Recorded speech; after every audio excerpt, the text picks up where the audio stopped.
Hola, soy el Dr. Santos, bienvenido, bienvenida como siempre a tu canal. Ahora me confino, ahora no. Estamos escuchando esto prácticamente todos los días. Y la verdad es que uno al final llega a hartarse y llega a estar hasta los... Bueno, no voy a ser mal educado a la hora de expresar esta frase. Lo que es evidente es que los contagios están descontrolados tanto en España como en el resto de Europa y en el mundo, lo que en la mayoría de los casos está obligando a tomar medidas muy drásticas. Sin ir más lejos, hace pocos días hemos visto cómo el Reino Unido ha confinado a toda su población, Francia exactamente igual, Alemania también toma medidas muy drásticas y en España se están dando medidas muy drásticas a nivel de las distintas comunidades autónomas. Es decir, los contagios están descontrolados y esto obliga a tomar medidas drásticas en toda Europa en general. Si nos centramos en el caso español, ¿qué ocurrió en el mes de julio con la desescalada? ¿Qué pasó? Pues como somos muy hispanos, pues que viva la fiesta. Y en ese momento se empezaron a cometer una serie de fallos importantes. Los primeros de estos fallos fueron que tuvimos muchísimas carencias, sobre todo en el rastreo de los positivos y de los contactos, y algo muy importante, en que la transmisión de los criterios no era nada clara o que no existían criterios claros. Se había pactado en la desescalada con la mayoría de las comunidades autónomas, por no decir con todas, que había que tomar una serie de medidas, sobre todo medidas estructurales, medidas que tenían que ver con potenciar nuestro sistema sociosanitario, que a lo largo de la primera ola se había visto muy afectado y se habían descubierto muchísimos fallos en las costuras de nuestro sistema, fallos de infraestructura, fallos en dotación de personal, muchísimos fallos, y que por lo tanto, si queríamos afrontar la segunda ola, entre comillas, que podía venir pronto, esos fallos se tenían que corregir inmediatamente y que por lo tanto una de las cuestiones claves que tenían que afrontar las comunidades autónomas y el Estado español era reforzar las capacidades del sistema. ¿Para qué? Para que nuestro sistema sanitario no se saturara en una posible segunda ola. ¿Y esto se ha hecho así? Pues yo creo que no. Y ahora, con lo que está ocurriendo, confirmo que hasta ahora esto no se ha hecho. Y por lo tanto, de alguna manera estamos condenados a algo que he dicho al principio, a confinarnos o a tener confinamientos periódicos y recurrentes dentro de un círculo vicioso. Ahora me confino, ahora no, dependiendo de cómo vayamos. Ahora me confino, ahora no, dependiendo de cómo nos vaya en ello. Es decir, entramos en un círculo peligroso y en un círculo vicioso. Claro que si pensamos, algunos, muchos, están esperando a que la magia haga su efecto, es decir, a que alguien llegue con su varita mágica en forma de vacuna y que nos saque de esta pesadilla que estamos viviendo. La vacuna, incluso en muchas, me río porque es así, ruedas de prensa lo estamos viendo, que si vamos a vacunar en diciembre, en febrero, en marzo, en abril, en mayo, que si la vacuna o Moderna ya está en marcha, que si AstraZeneca en España ya la va a fabricar y en marzo la tendremos en marcha. etcétera, etcétera, etcétera. Es decir, ahí tenemos la varita mágica que nos va a sacar de toda esta pesadilla, de todo este atolladero. Pero amigos, no nos engañemos, porque eso no va a pasar. Eso no va a ocurrir. Y no va a ocurrir sin que se apliquen todas las medidas, tantas veces repetidas, pero muy pocas veces aplicadas, de potenciar nuestro sistema sociosanitario para que esté preparado para afrontar todo lo que le venga. De nada va a servir la vacuna. Bueno, es probable de algo que sí, pero no va a ser la varita mágica que nos saque de esto. Insisto, porque si analizamos todo lo que ha ocurrido, se han cometido muchísimos errores. Sí, muchos me dirán, claro, es que de la barrera o a toro pasado las cosas se ven muy fáciles. Muy bien, sí, es probable que tengan razón, pero insisto, se han cometido muchos errores que tienen que ver con las medidas que se tenían que haber tomado y no se han tomado. Y por eso ahora se toman otras medidas, que es a lo que voy yo y a lo que quiero ir en este vídeo. Porque ahora me confino sí, me confino no. Ya veremos, cierro sí, cierro no. Abro sí, abro no. Porque no se han tomado las medidas que se tenían que haber tomado. Y por lo tanto, como os decía antes, hablo de fallos que se han tenido. ¿Y cuál ha sido el primer fallo? Pues mirar, el primer fallo, que para mí y para muchos expertos es muy importante, es que no ha habido un rastreo exhaustivo. El rastreo ha sido bastante deficiente. Me voy a explicar, mirar. El virus está con nosotros. Obviamente, salvo para algunos que lo niegan y que dicen que este virus no existe. Yo no voy a entrar en eso, y tampoco voy a entrar en el supuesto de discutir sobre su procedencia, es decir, un virus metido, artificial, provocado, no sé qué. No, en esas historias no voy a entrar. Cada cual que piense lo que quiera. Pero lo cierto es que el virus está. Y lo cierto es que se va a quedar bastante tiempo con nosotros. Y por lo tanto, tenemos que tener una herramienta muy eficaz para contener este virus. Y la herramienta es el rastreo.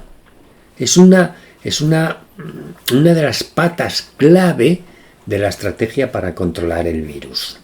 Os voy a explicar. Vamos a ver. El rastreo es, de alguna forma lo podríamos llamar como la primera barrera de contención que si falla el rastreo, si no sabemos exactamente quién está contagiado, quién lo contagió, etcétera, etcétera, pues esto va a dar lugar al caos, a una explosión de brotes, a una diseminación brutal del virus. Por lo tanto, el rastreo es fundamental.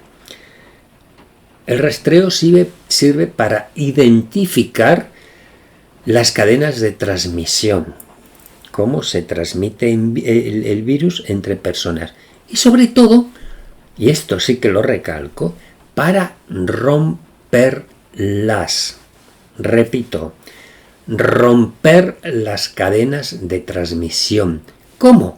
Pues mediante el aislamiento de las personas que hayan dado positivo y también mediante el aislamiento de sus contactos. Y así rompemos la cadena de transmisión. Es la forma más lógica de luchar contra la transmisión de este virus. Y el rastreo que hemos tenido, al menos en España, ha sido muy, muy poco efectivo. Si hubiera sido efectivo, lógicamente esto evitaría pues tomar muchas medidas que se están haciendo ahora. Entre otras, por ejemplo, el cierre de comercios, los confinamientos perimetrales, el cierre de bares, etc. Sí, hubiéramos tenido un rastreo eficaz, probablemente esas medidas no tendríamos que tomarlas. Es curioso, piensen en ello. ¿Cómo ha sido el rastreo en España? Pues el rastreo en España ha sido bastante deficiente. De entrada, cuando se empezó con la desescalada, que se pactó desde el Ministerio con las comunidades autónomas, pues que había que contratar personas para que se dedicaran a el rastreo. Ni caso se hizo. Incluso muchas comunidades autónomas no contrataron prácticamente a nadie. Recordar cuando se vio que había aquí un grave problema, el propio gobierno central decidió mandar militares para que se encargaran de estas funciones de rastreo, porque las comunidades autónomas habían pasado total y absolutamente de ello. Una medida que hubiera sido total y absolutamente eficaz, que en España falló. Pero también falló por otra cuestión importante, porque muchas de las personas que contrataron y que se dedicaron a este tema de rastreo, pues no tenían la preparación suficiente para llevarlo a cabo y por lo tanto no lo realizaban de una manera eficaz, no estaban preparadas para esta tarea. Y también porque se encargó al rastreo a la atención primaria, que luego hablaré de ella, que de por sí ya estaba totalmente saturada y no podía dedicarse a pleno rendimiento a esta función. Por eso el rastreo falló en España. Pero aquí tendría que hacer una reflexión, porque el rastreo no solamente es una cuestión de números, y esto no es una cosa mía, hay muchos expertos que reclaman que a nivel estatal se ponga en marcha una estructura potente de salud pública, coordinada, que haga un análisis profundo y exhaustivo del mapa de contagios que tenemos, que curiosamente no lo sabemos, porque no tenemos esta estructura de salud pública importante, y hay muchos expertos que reclaman la puesta en marcha de esta estructura. Además, con el rastreo tendríamos que hacer otra observación. Está lloviendo en el exterior, no sé si en el vídeo, en el audio se ve, pero ahora mismo está lloviendo. Esto algunos dirán que puede favorecer la transmisión del virus, otros dirán que no. Hay tantas teorías al respecto, pero por si escucháis este ruido, es que está lloviendo considerablemente conforme estoy grabando el vídeo. Como os decía antes, el rastreo habitualmente es un rastreo que se hace hacia adelante. ¿Qué quiere decir esto? Quiere decir que el rastreo lo que hace es identificar todos los contactos de cada caso. Es decir, una persona ha estado infectada, ha sido positivo, y yo hago un rastreo de a ver qué personas hacia adelante han estado en contacto con estas personas para que se tengan que aislar. Eso está bien. Pero, y aquí España ha fallado también, lo ideal es hacer un rastreo hacia atrás, es decir, un rastreo retrospectivo. ¿Qué significa esto? Intentar averiguar quién ha infectado a esa persona que infectó a los demás. Eso sería importantísimo, porque hacemos un rastreo hacia adelante y hacia atrás y cortaríamos todas las cadenas de transmisión, que evitaría que tomáramos otra serie o que se tomaran otra serie de medidas. Curiosamente, en España de ese rastreo retrospectivo es que ni se habla. Vamos, no lo consideran importante, yo creo, y hay muchos expertos que piensan que sí, que es importante. Y este sería el primer fallo que se ha cometido en España, es decir, que hemos tenido un rastreo ineficiente y poco exhaustivo. Hablaba yo de fallos. Segundo fallo, meter a la atención primaria, centros de salud, ambulatorios, etcétera, por aquellas personas que no estén familiarizadas con el término de atención primaria. Yo soy médico de familia y por lo tanto sí que lo estoy. Meterla en la UCI, por ser un poco benévolo, es decir, no dejarla morir, dejar morir a la atención primaria, dejar que la atención primaria se colapse. Y esto, por desgracia, es una realidad. Fijaros, el aumento de los contagios llevó a finales de verano, es decir, hace nada, a la mayoría de los centros de salud al límite. Y el ciudadano seguía quejándose: si me cogen el teléfono, si consultas no presenciales, consultas telefónicas, si tengo que llamar 12. Pero es que la atención primaria estaba al límite a finales de verano. Pero esto no ha sido casual. Esto ha sido, digamos, una crónica de una muerte anunciada. ¿Sí? Ahora vemos la prensa, vemos la televisión, escuchamos la televisión, las noticias, etcétera, y vemos que la presión de la pandemia del coronavirus está en los hospitales. Las noticias son claras: tantas camas ocupadas, tanto porcentaje de UCI ocupado. Nadie habla de la atención primaria. Pero la atención primaria no ha dejado de estar sobrecargada en la mayor parte del territorio español. Y nadie habla. Nos fijamos en el hospital. La atención primaria, que es el primer foco de contención de la pandemia, ahí está, abandonada de la mano de Dios. Segundo fallo. Y aquí a mí sí que como médico de familia, me gustaría hacer una reflexión. Fijaros, hay una enorme diferencia entre cómo se está diseñando y definiendo todo esto.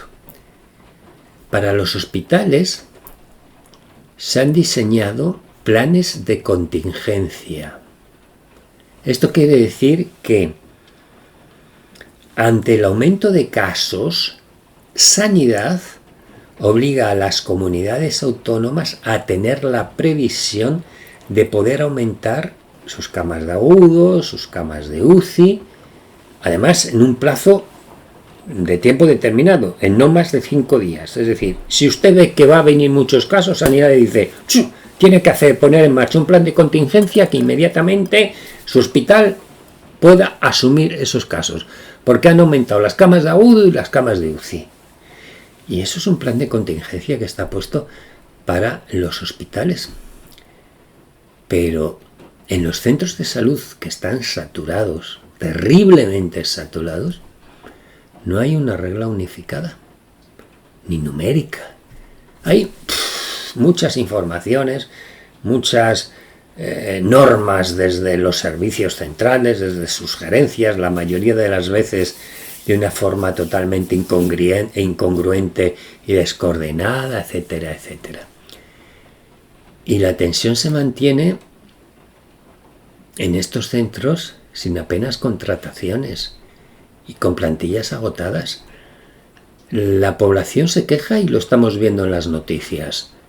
Llamo al centro de salud 200 veces y no me cogen el teléfono. Pero bueno, si no han contratado más líneas telefónicas, si no han contratado más auxiliares administrativos que puedan atenderlas, si el médico o el enfermero están haciendo funciones que no les corresponden, cogiendo teléfonos, etcétera, etcétera, si resulta que de una plantilla en un centro de salud de 8 médicos, 3 están de baja por el COVID, 2 están de vacaciones, solamente quedan 3 y no se ha sustituido a nadie, o de enfermeros exactamente igual. ¿Pero de qué estamos hablando? La tensión se mantiene sin apenas contrataciones y con plantillas total y absolutamente agotadas. Pero esto es lo más grave. Lo más grave es todo esto. Siempre se ha dicho que la atención primaria era la puerta de entrada al sistema sanitario, etcétera, etcétera. Palabrería. Pero es que se dice que la atención primaria es considerada la mayor pieza clave para atajar los rebrotes. Vaya incongruencia, y perdonad que me ría. O sea, las autoridades sanitarias dicen que la atención primaria es la pieza clave para atajar los rebrotes, y en la UCI que está. o casi muerta. ¿No creen que es una incongruencia? ¿No creen que es un fallo enorme? ¡Enorme! Y que habría que pedir responsabilidades a quien corresponda. Y voy más lejos.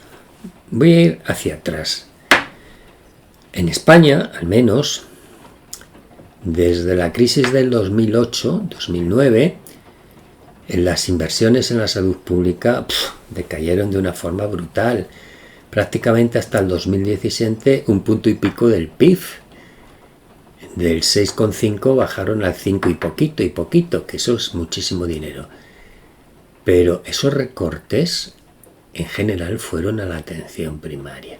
Por tanto, hemos partido de una atención primaria que ya estaba en estado grave, que encima se la consideraba como la pieza clave para atajar los rebrotes y que se la ha machacado total y absolutamente.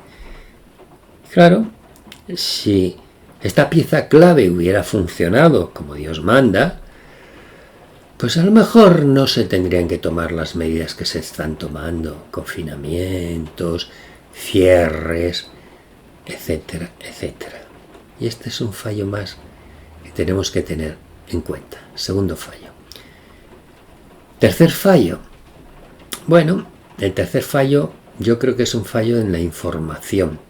Sobre todo en la información porque no se ha tenido en cuenta a la comunidad, al pueblo. Voy a poner casos. Confinamos tal comunidad, confinamos tal pueblo y punto. Y no damos más información. Por lo tanto, se ha olvidado la intervención comunitaria. Importantísima, un fallo importantísimo. Fijaros, sin intervención comunitaria y social en los barrios, en definitiva, sin implicar a la comunidad, este virus no hay Dios que lo pare. Y os voy a explicar por qué. Espero ser lo suficientemente claro para que me entendáis. Se tendría que haber diseñado una estrategia de comunicación y acercamiento a las personas que viven en estos barrios, a las personas que viven en estas comunidades.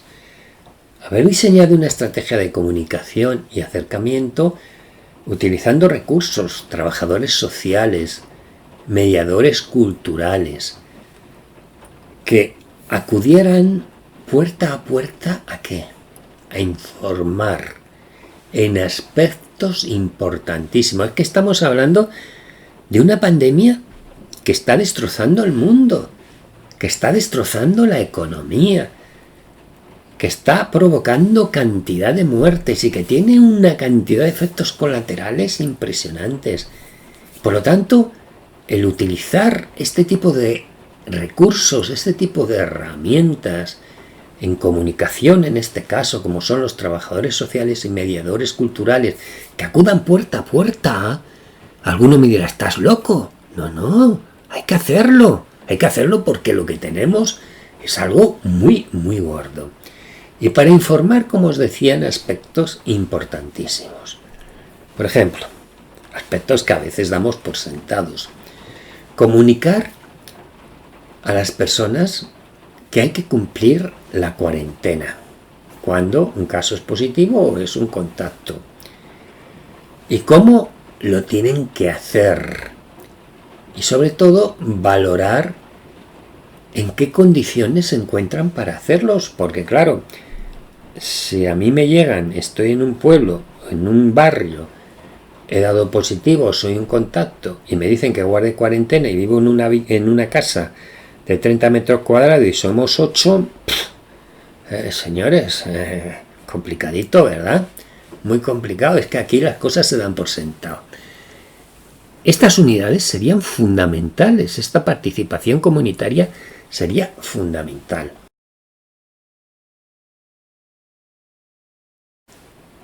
Y alguno puede plantearse, bueno, sí, contratar trabajadores sociales o mediadores culturales para que den esta información. Todo eso está muy bien, son recursos, hay que hacerlo y no se ha hecho.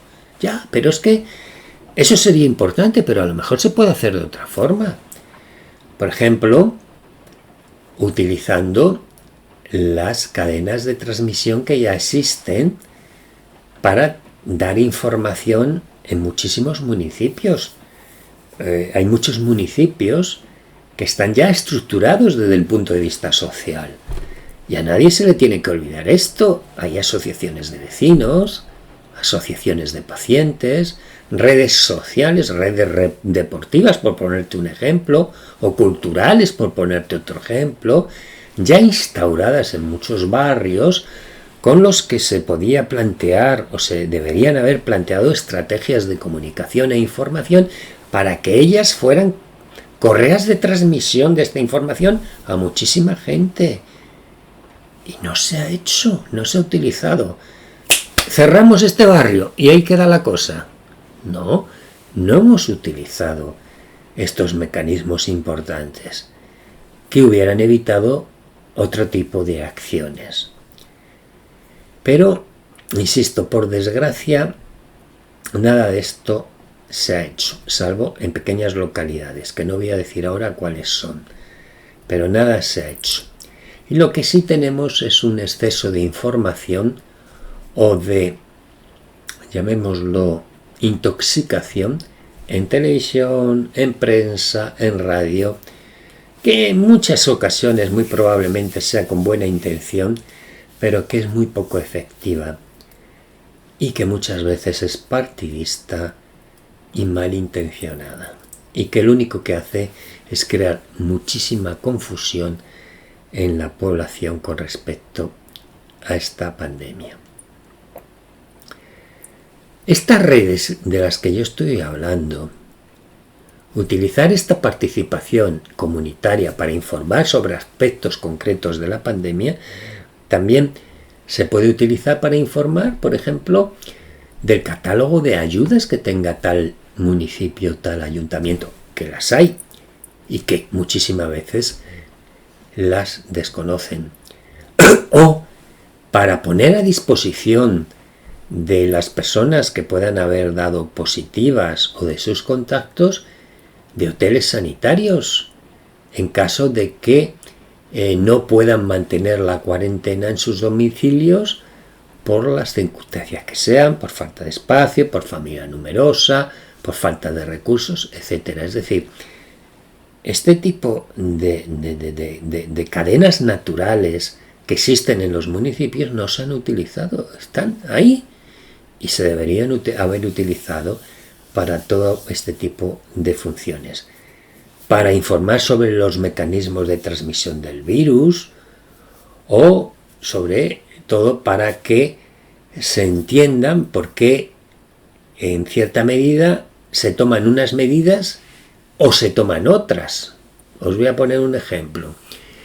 Para informar sobre el uso adecuado de las mascarillas, cuáles se pueden utilizar y cuáles no, cómo se limpian, qué mascarillas se pueden utilizar o reutilizar, para informar sobre las medidas que se toman y el por qué. Por ejemplo, esto que ha creado muchísima confusión, ¿por qué se ha bajado la cuarentena de 14 días a 10 días? ¿Alguna razón para ello?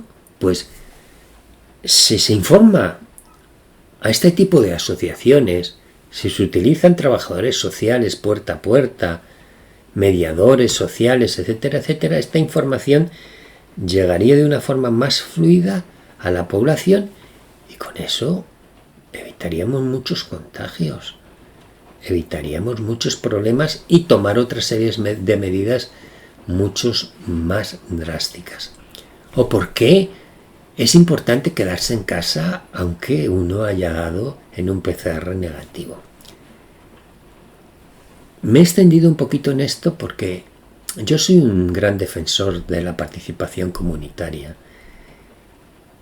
y creo que implicar a la comunidad en esto es muy importante. Y por desgracia creo que no se ha hecho. Y alguien debería reflexionar y empezar a pensar que antes de tomar otro tipo de medidas deberíamos empezar por estas. Esto es lo que se llama implicar a la comunidad. Claro, alguno dirá, ya la implicamos a la comunidad, ya hay multas al que incumplen ciertas normas. Pues sí, también eso es una forma de implicar a la comunidad. Hablaba de fallos, pues voy con el cuarto fallo. Caos en la información, confusión, mensajes poco claros. La gestión de la pandemia, al menos en España, se ha transferido a las comunidades autónomas, que son las que en realidad tienen responsabilidades sobre el tema sanitario y sociosanitario. Y se ha transferido. Cada comunidad autónoma hace una cosa distinta y hay, digamos, una auténtica falta de homogeneidad en las medidas. Estamos viviendo que hay respuestas totalmente incoordinadas, no hay coordinación.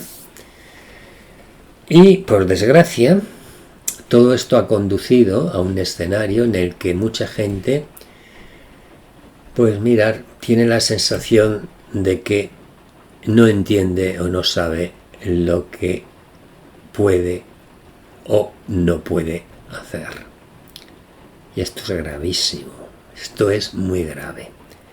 Por ejemplo, fijaros, el pasado 22 de octubre, el Consejo Interterritorial, que ya os he explicado en otras ocasiones, es el consejo constituido por el Ministerio y las comunidades autónomas representadas por sus consejeros, aprobó la guía de medidas de umbrales fijos a los que se asociaban medidas concretas en función del nivel de alerta. Yo ya os expliqué en un vídeo que os dejo por aquí o por aquí, no sé, donde os explicaba los niveles de alerta y las medidas que había que tomar con respecto a esos niveles de alerta, y que esto estaba o se iba a pactar en el Consejo Interterritorial, porque yo lo saqué antes de que se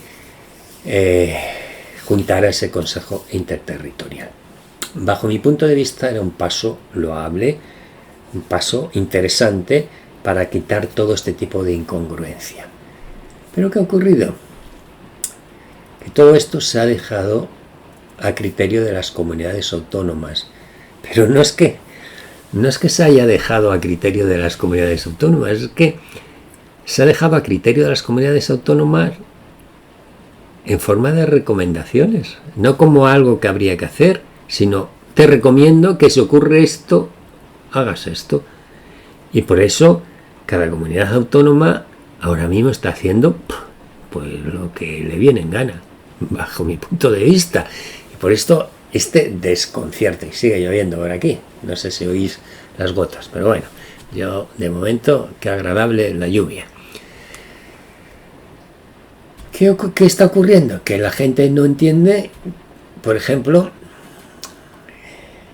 que se prohíban reuniones de más de 6 personas y no se impida que en los autobuses, en el transporte público, en el metro, en los aviones, la gente vaya apiñada. ¿Qué?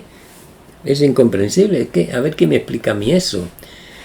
Y claro, si hablamos del toque de queda que está recogido en el estado de alarma, unas comunidades autónomas dicen a las 9, otras a las 10, otras a las 12, otras se plantean que va a ser a partir de las 3 de la tarde y así disminuimos la movilidad, otras se plantean... Claro, hay un desconcierto que lo que estaba reflejado en ese documento que yo os dejé en ese vídeo era muy concreto. Usted cumple estos criterios, que eran criterios epidemiológicos y clínicos, y aplica, basa a tal nivel y aplica estas restricciones y punto.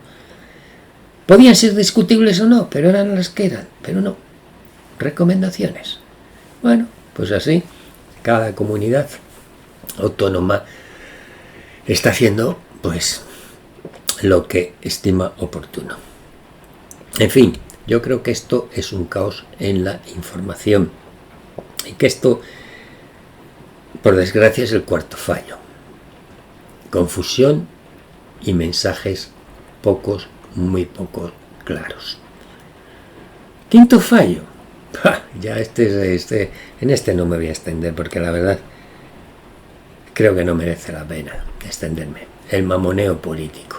Esto ya es increíble. Esto ya es de nota. El que casi todas las medidas tomadas se hayan politizado y el panorama esté inundado de cuestiones políticas e ideológicas que solo provocan que perdamos el foco de lo verdaderamente importante, que es luchar contra el virus. Aquí no, aquí voy a ver si me meto con este partido, con este dirigente, si me cargo a este, si me cargo al otro, utilizando la pandemia. Mamoneo político. ¿Qué daño estáis haciendo, de verdad? Y he dicho que no me iba a extender y no me extiendo, porque todos vosotros que me estáis escuchando sé de lo que estoy hablando y la verdad es que es una verdadera desgracia y un gran fallo. El quinto fallo. Sexto fallo. Fijaros, en la primera ola, o en la ola, en los meses de marzo a abril, se puso en marcha algo muy importante, que fue el teletrabajo.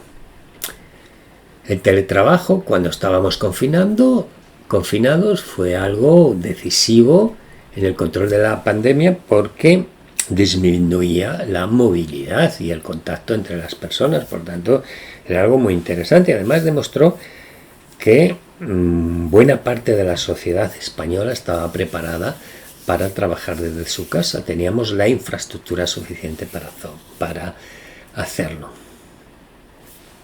Y ahora se ha quedado en una mera recomendación. Sí, por ejemplo, en el documento de medidas anti-COVID aprobado por Sanidad y las comunidades autónomas, se dice que el teletrabajo es una recomendación. Curiosísimo. ¿Y qué está ocurriendo ahora? Que tenemos un incremento increíble, lo decía al principio, de contagios en todo el país y, curiosamente, son muchas las empresas que teletrabajaron en la primera ola y que ahora obligan a sus empleados a acudir a la oficina. Esto no hay quien lo entienda. La obligación del teletrabajo cuando se pueda, que es un elemento decisivo para reducir la movilidad, hay que hacerla, pero no como una recomendación en un documento, sino como algo obligatorio. Eso sería más importante que plantearse confinamientos domiciliarios, confinamientos perimetrales, cierres de bares, etcétera, de restaurantes. Sería más importante. Bueno, lo dejo como una recomendación. Sexto fallo. Nos hemos olvidado del teletrabajo. Fallo más. Vamos con el séptimo. Este es polémico. Es el cierre de bares y restaurantes. Hay quien critica que a España le falta anticipación ante este hecho. Algunas comunidades autónomas ya lo han hecho, concretamente a fecha de hoy.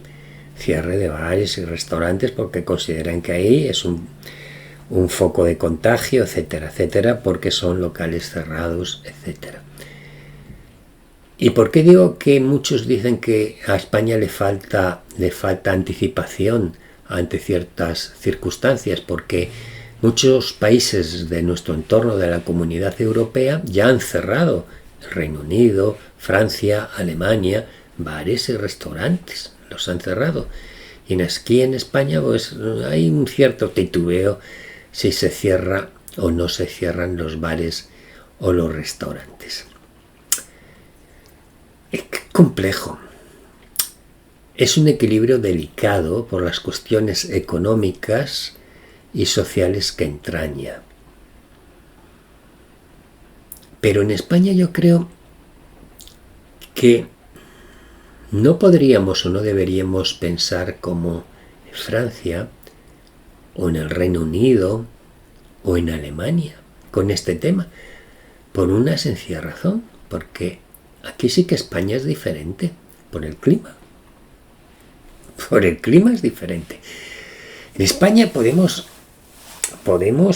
utilizar nuestro espacio exterior, que no se está haciendo. Fijaros si no se está haciendo que se cierran los parques.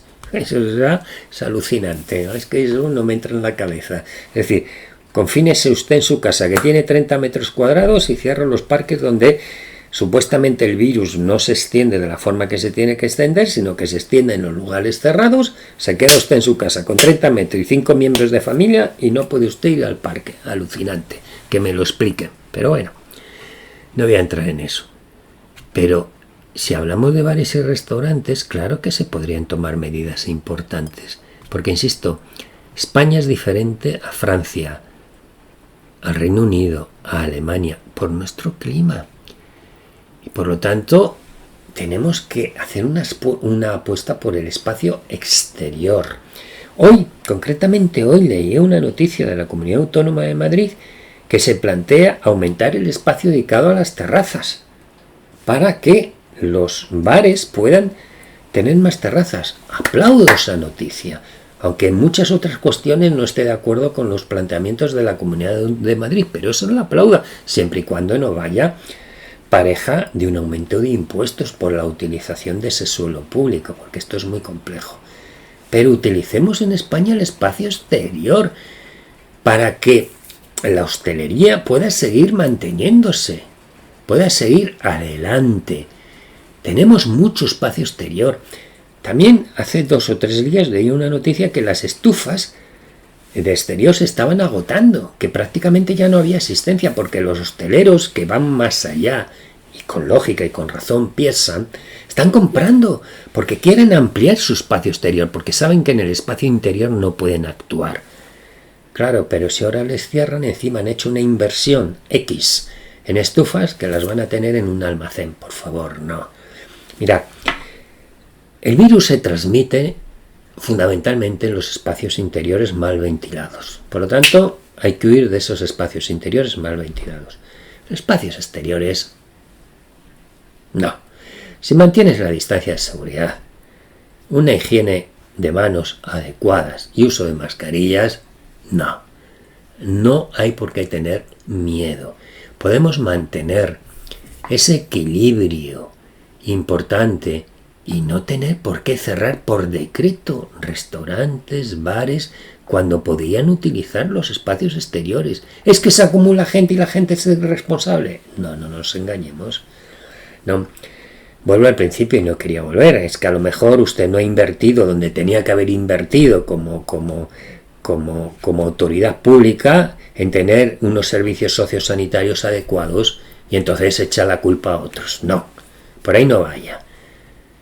Pero ayuntamientos, amplíen, utilicen esos espacios exteriores, porque en este aspecto sí que España es diferente. Y ese es otro fallo más que se está cometiendo en esta pandemia. Y luego, algo que reclaman muchos expertos. Nos falta un centro potente de salud pública que sea capaz de dar datos reales. Un cuerpo potente de salud pública que se encargue de la vigilancia epidemiológica y de la recopilación de datos. ¿Por qué? Porque estamos viendo que las cifras siguen siendo, un quebradero de cabeza. Y vuelvo al mamoneo político. No solamente un quebradero de cabeza, sino además un instrumento de lucha política.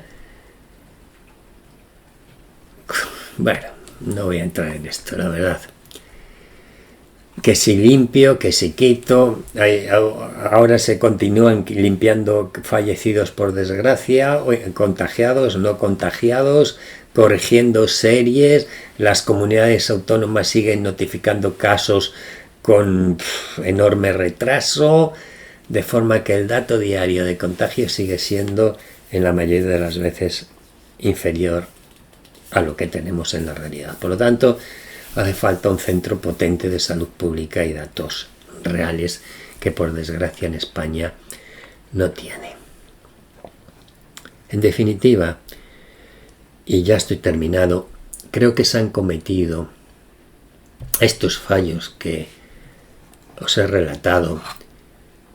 Y lo más grave es que se siguen cometiendo y no se apuesta por tomar medidas estructurales necesarias para potenciar nuestro sistema sociosanitario. Y por eso, porque no se toman estas medidas,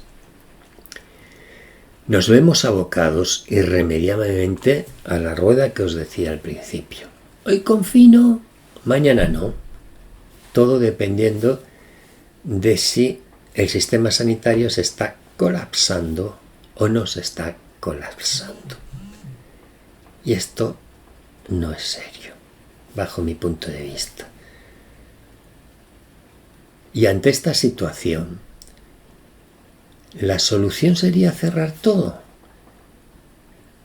La solución sería confinarnos en nuestro domicilio como se están planteando y ya se han planteado más de una comunidad autónoma. Bueno, opine usted. Vamos a ver. Voy a ayudar un poquito. Voy a volver al principio. Este virus está con nosotros y ha venido para quedarse. ¿Qué significa esto? Que si ha venido para quedarse, ha venido para contagiar también. Esa es la función del virus. Contagio, me replico, voy a otro huésped, voy a otro, etc. Está y ha venido para quedarse.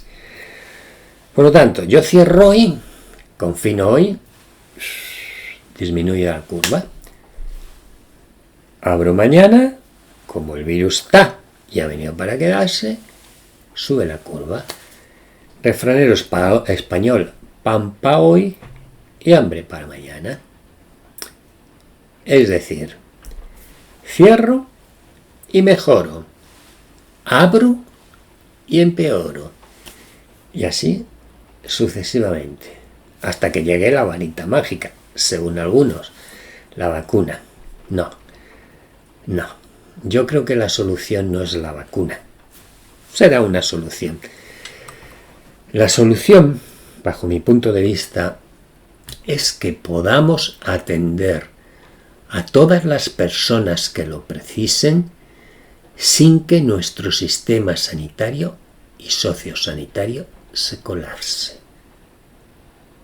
Y para eso, y lo digo claramente, hay que hacer bien los deberes y dejar de entrada de cometer los fallos que he relatado anteriormente. Si no hacemos esto, todo lo que hagamos es un despropósito. Cierres, encierros, lo que usted quiera, toques de queda, estados de alarma, un despropósito. Todo esto, insisto, es un despropósito que no hace más que machacar a los de siempre, a los más débiles, a los más vulnerables. Hostelería, pequeño comercio, distribuidores de ellos, etcétera, etcétera. Insisto, y es mi punto de vista, la solución es que podamos atender a todas las personas que lo precisen sin que nuestro sistema sociosanitario se colapse. Y para eso hay que dejar de cometer los fallos que antes he reseñado. Y hay que invertir en estructura, cueste lo que cueste, porque eso es más barato que la ruina económica que se está produciendo. Invertir en estructura. Voy a poner un ejemplo. Camas de UCI. España, 3,5 por 1000 habitantes. Alemania, 29,9. Francia, igual. Opinen ustedes. Hay que potenciar la atención primaria, que ya está en la UCI o casi muerta. No podemos dejarla como está, siendo la barrera de contención del virus. Ah, pero confinamos, ¿verdad? Confinamos. Hay que potenciar las unidades hospitalarias que lo precisen. Y tenemos que tener rastreos y realizar rastreos totalmente efectivos. Potenciar las estrategias de participación comunitaria con sus redes para que informen a la población antes que poner multas. Y dejar de una vez por todas aparcado el mamoneo político. Estas son mis reflexiones. Todo esto mucho antes que plantearse cierres y confinamientos a todas luces ineficaces, pues insisto, el virus está y ha venido para quedarse. Nada más que esto. Gracias por tu atención. Si te ha gustado el vídeo, dale like. Y, como siempre, te animo a que si no lo estás, te apuntes a mi canal. Muchas gracias. Hasta luego.